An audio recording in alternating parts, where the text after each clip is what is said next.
Good evening সবাইকে। আজকে আমরা 5 মে কারেন্ট অ্যাফেয়ার্স শুরু করছি। সরি লেট হয়ে যাওয়ার জন্য। How many air force warrior were added the presidential award in year of the 2024? কতজন বায়ুসেনা যোদ্ধা রাষ্ট্রপতি পুরস্কারে ভূষিত হয়েছে? A41, B48, C51, D52। 2024 সালে টোটাল 51 জন এয়ারফোর্স যোদ্ধা, বায়ুসেনা যোদ্ধা, বায়ুসেনা প্রধানত এয়ার চিফ মার্শালের থেকে অ্যাওয়ার্ড পেয়েছেন। এয়ার চিফ মার্শাল নাম হচ্ছে B.R. চৌধুরীর কাছ থেকে রাষ্ট্রপতি পুরস্কার পেয়েছেন। এই সেরেমনিটি 26 এপ্রিল 2024 সালে নতুন দিল্লিতে অনুষ্ঠিত হয়েছে। নতুন দিল্লিতে Param Yoddha Sthal part of the national war মেমোরিয়ালে ওখানে ওই অনুষ্ঠানটি আয়োজিত হয়েছিল। এই অ্যাওয়ার্ডটি ডিস্ট্রিবিউট করা হয়েছে যুদ্ধ সেবা মেডেল, ইউথ সেবা মেডেল 3 জনকে দেওয়া হয়েছে, বায়ুসেনা মেডেল গ্যালেন্ট বীরত্বের জন্য 7 জনকে দেওয়া হয়েছে, বায়ুসেনা মেডেল 13 জনকে দেওয়া হয়েছে, বিশেষ সেবা মেডেল 28 জনকে দেওয়া হয়েছে। এটা হচ্ছে 51টা পদক এই দেওয়া হয়েছে। এবার নেক্সট হচ্ছে Chang'e mission is the moon mission of which country? Chang'e mission কোন দেশের চাঁদের মিশন? A Taiwan, B south Korea, C Russia, D China. এটার আনসার হচ্ছে চায়না। চাঁদের সে দূরপ্রাপ্ত মাটি, এটা আনসার হচ্ছে চায়না। চায়না এই মিশনটি লঞ্চ করেছেন। এই মিশনের উদ্দেশ্য হচ্ছে চাঁদের দূর প্রান্তে মাটি ও পাথর নোংরা সংগ্রহ করা। পরিচালনা চীন জাতীয় মহাকাশ প্রশাসক, চায়নার ন্যাশনাল স্পেস অ্যাডমিনিস্ট্রেশন CNSA এটিকে লঞ্চ করেছে। লঞ্চের তারিখ 3 মে 2024 লঞ্চ করেছে। এটি 53 দিন চাঁদে থাকবে। চাঁদের দক্ষিণ মেরু অ্যাপেলো বেসিনের দক্ষিণ প্রান্তে এটি ল্যান্ডিং করেছে। দক্ষিণ মেরুতে সেখান থেকে মাটি এবং বিভিন্ন পাথর সংগ্রহ করবে পরীক্ষার জন্য। নোংরা সংগ্রহ, পৃথিবীর পৃষ্ঠে মাটি ও পাথর স্কুপার ব্যবহার করে পৃষ্ঠের মাটি পাথর সংগ্রহ করবে, আর উপর পৃষ্ঠের নমুনা সংগ্রহের জন্য ড্রিল ব্যবহার করবে। কত পরিমাণ?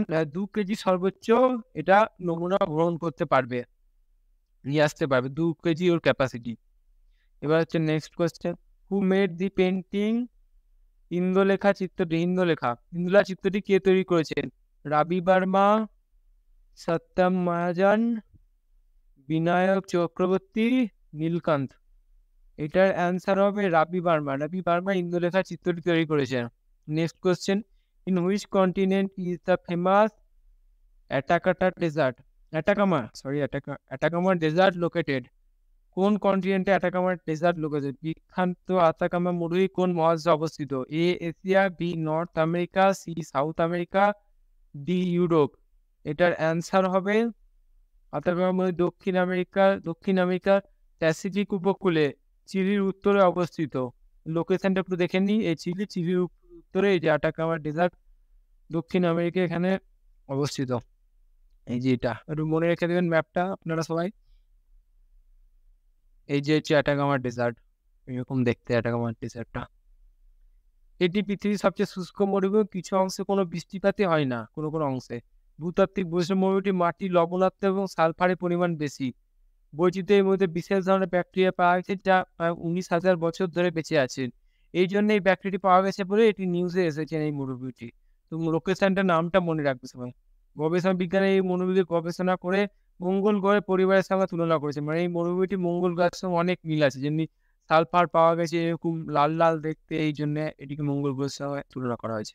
Next question, Rampage missile were introduced into Indian Air Force Navy. Which type of missile are Rampage missile? Rampage missile ভারতীয় বিমান বাহিনী নৌবাহিনী অন্তর্ভুক্ত করা হয়েছে। রামপেজ মিসাইল কোন ধরনের missile? Air to ground shooter, air to air shooter, surface to air shooter, ground to ground clear. এটা হচ্ছে air to ground shooter. Rampage মিসাইলটা হচ্ছে air to ground shooter. Rampage ইসরায়েলের একটি মিলিটারি ইন্ডাস্ট্রি দ্বারা এটিকে তৈরি করা হয়েছে। বায়ু থেকে পৃষ্ঠ মিসাইল, মানে হচ্ছে এয়ার টু গ্রাউন্ড। এটি একটি স্ট্যান্ড অফ অস্ত্র যা উচ্চ মূল্যের লক্ষ্যবস্তু যেমন রাডার স্থাপন, যোগাযোগ কেন্দ্র, অস্ত্র সংগ্রহ বিভিন্ন বিমান ঘাঁটিগুলিতে আঘাত করার জন্য ডিজাইন করা হয়েছে। মিসাইলটির ওজন হচ্ছে 570 কিলোমিটার, দৈর্ঘ্য 4.7 মিটার। এর পরিচালনার পরিসীমা হচ্ছে রেঞ্জ হচ্ছে 150 থেকে 250 কিলোমিটার এবং সর্বোচ্চ গতি হচ্ছে 350 থেকে 500 মিটার পার সেকেন্ড। এবার next question, Shergaon wildlife sanctuary কোথায়, কোন স্টেটে লোকেটেড, হুইচ স্টেট, কোন রাজ্যে অবস্থিত? A Madhya Pradesh, B Rajasthan, C Kerala, D Maharashtra. এটার অ্যান্সার হবে B Rajasthan. Shergarh wildlife sanctuary অভয়ারণ্য রাজস্থানে অবস্থিত। রাজস্থানে বাবান জেলায় অবস্থিত, সিরগাঁও শহরের কাছে। সিরগাঁও শহরের কাছে, এই জন্য এটার নাম সিরগাঁও ওয়াইল্ড লাইফ স্যাঞ্চুরি। 1983 সালে এটি সুরক্ষা অঞ্চল হিসেবে ঘোষিত করার আয়তন হচ্ছে 98 বর্গ কিলোমিটার। এখানে কি কি প্রাণী পাওয়া যায় দেখে নি। বাঘ, স্লথ, ভাল্লুক, হাইনা, বন্য শুকর, চিংকারা, সাম্বার, চিত্রা, এরকম হরিণ পাওয়া যায়। উদ্ভিদ সমাজের বিভিন্ন ফনা ফ্লোরা পাওয়া যায় সমৃদ্ধ। নেক্সট কোয়েশ্চেন হচ্ছে, how many medal did India win to the Shanghai archery world cup 2024?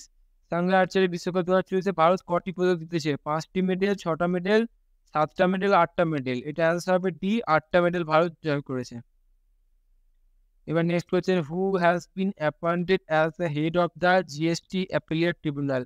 GST appellate tribunal প্রধান হিসেবে কাকে নিযুক্ত করা হয়েছে? এ Dinesh Kumar Tripathi, B Srinivas Palliya, C Krishna Swaminathan, D Sanjay Kumar Mishra. কাকে প্রধান হিসেবে নিযুক্ত করে জিএসটি অ্যাপিলেট ট্রিব্যুনালের? এটার অ্যান্সার হবে ডি, সঞ্জয় কুমার মিশ্রকে নিযুক্ত করা হয়েছে জিএসটি অ্যাপিলেটে। নেক্সট করতে হচ্ছে, ইন্টারন্যাশনাল চিত্রা ডে সেলিব্রেট হয়েছে কোন দিন? ইন্টারন্যাশনাল চিত্রা ডে সেলিব্রেট করা হয়? এ 1 মে, বি 2 মে, সি 3 মে, ডি 4 মে।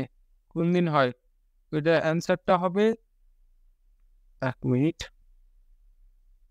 এটার অ্যান্সার হবে C, D 4 May, D 4 May. Next question, where did the Indian army and Punit Balan group inaugurated the first constitution park? কোথায় ভারতীয় সেনাবাহিনী ও পুনিতবালা গ্রুপ প্রথম সংবিধান পার্ক উদ্বোধন করেছে? এটা অ্যান্সার হবে পুনে। পুনেতে প্রথম পার্ক উদ্বোধন করেছেন, কনস্টিটিউশনাল পার্ক। আজকের মতো এইটুকুই। গুড নাইট সবাইকে, আমরা কালকে দেখা করছি আবার।